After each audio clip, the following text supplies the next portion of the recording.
আপনাদের বউ আছে কার কার একটু হাত তুলেন তো।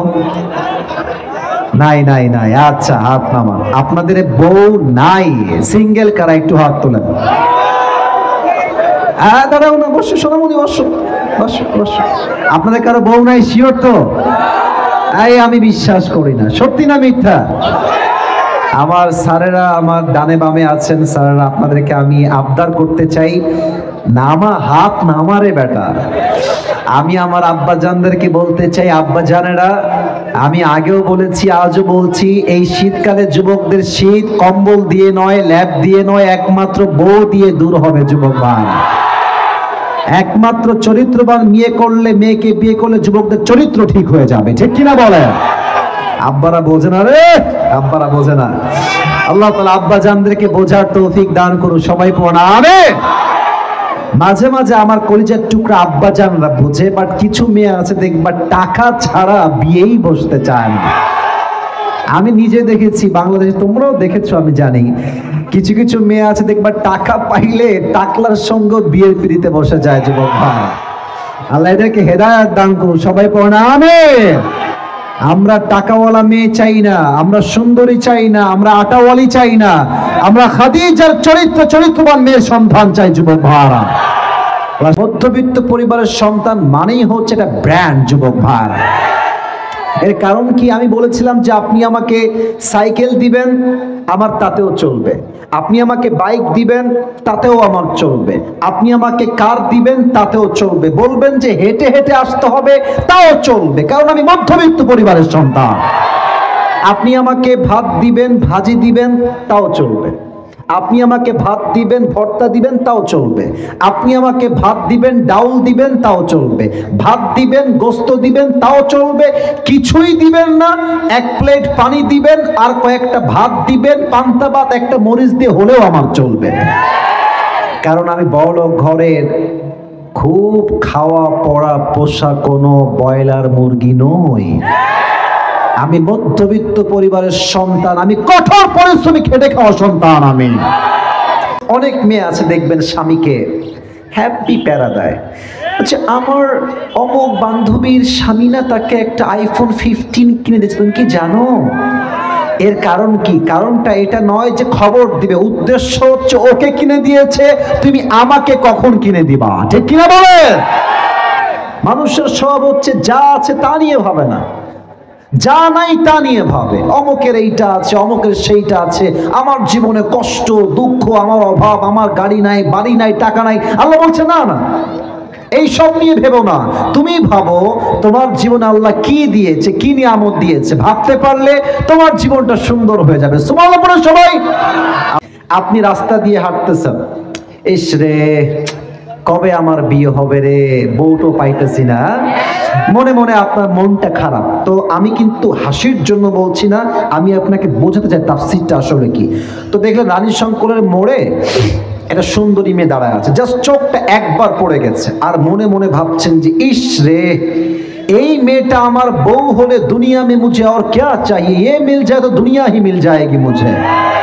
মনে হচ্ছে যে এই মেয়েকে বিয়ে করলে আমার আর কিছুই লাগবে না। প্রিয় ভাইরা, আপনি ভাবছেন এই মেয়েকে বিয়ে করলে আপনি স্বস্তি পাবেন, বাট মাথায় রাখবেন মাঝে মাঝে উপরে ফিটফাট হলেও কিন্তু ভিতরে সদরঘাট হয় যুবক ভাই। তো মনে করছেন যে এই মেয়েকে বিয়ে করলে জীবনটা সুখ, বাট আল্লাহ বলছেন না, তুমি জানো না, হতে পারে এটাই তোমার অসুখের কারণ হবে। আচ্ছা আবার ভাবেন, রাস্তায় যাচ্ছেন আপনাদের ঠাকুরগাঁও শহরে, দেখছেন একটা ছেলে সানগ্লাস পরেছে, হাতে ঘড়ি, ব্রেসলাইট পরা, শার্টের বোতাম খোলা, R15 ভার্সন 4 নিয়ে যাচ্ছে। ইস রে যদি আমার একটা R15 থাকতো কতই না ভালো হতো। আরে ভাই এরকম তো হতে পারে যে R15 আপনি কিনলেন আজকে, কালকে এমন যদি একটা অ্যাক্সিডেন্ট হলো আপনার পা ভেঙে গেল। হতে পারে কি পারে না? তো আল্লাহ বলছে স্বস্তি তোমার জীবনে কেমনে আসবে এইটা তুমি জানো না, এটা জানে একজন। আওয়াজ দিয়ে বলো সবাই, তিনি কে?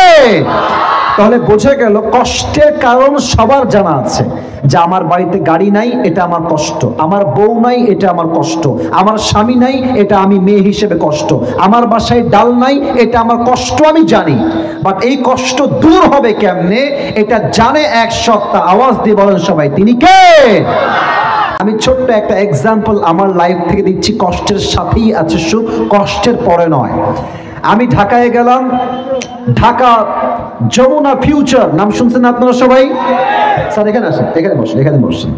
পাশে একটা শোরুম আছে, ব্র্যান্ড মানে কার সেল করা হয়।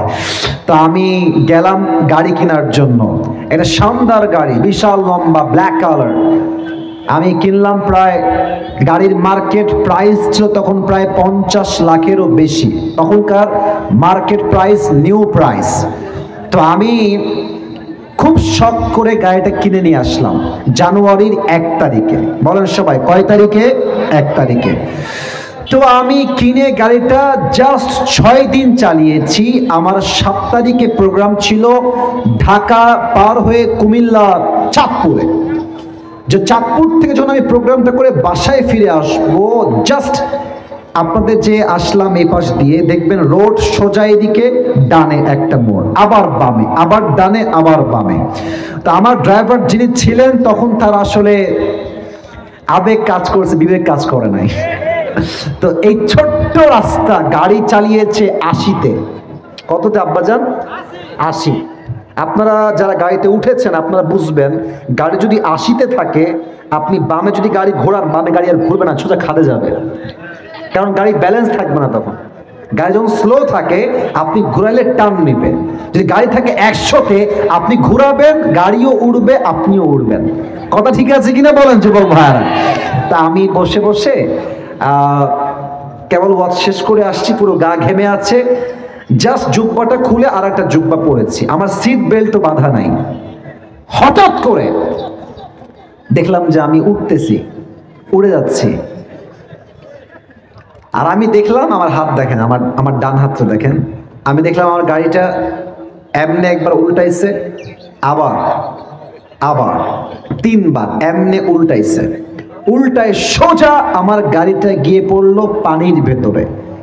আমি ভাবলাম, ইয়ার ये क्या हो रहा है मेरे साथ, ये क्या हो रहा है, मैं कहाँ हूँ, मैं कहाँ से आया हूँ, কই আসলাম, কি হইলো এটা? হঠাৎ করে দেখলাম ঠাস করে নিচে পড়লাম, আর নিচ থেকে সব পানি আমার গাড়িতে উঠতে শুরু করেছে। জানে কি পানি থাকে? থাকে না। আমি বুঝে গেছি, ও শিট, এই তো জীবন শেষ, এখানেই হালুয়া টাইট হয়ে যাবে আজকে। তো দেখলাম যে পানি উঠা শুরু করেছে। আমার সামনে যিনি ছিলেন সে বুঝে গেছে হয়তো বাঁচা আর যাবে না, গ্লাসে এক ঘুষি দিয়েছে, এক ঘুষিতে গ্লাসটা ভেঙে গেছে।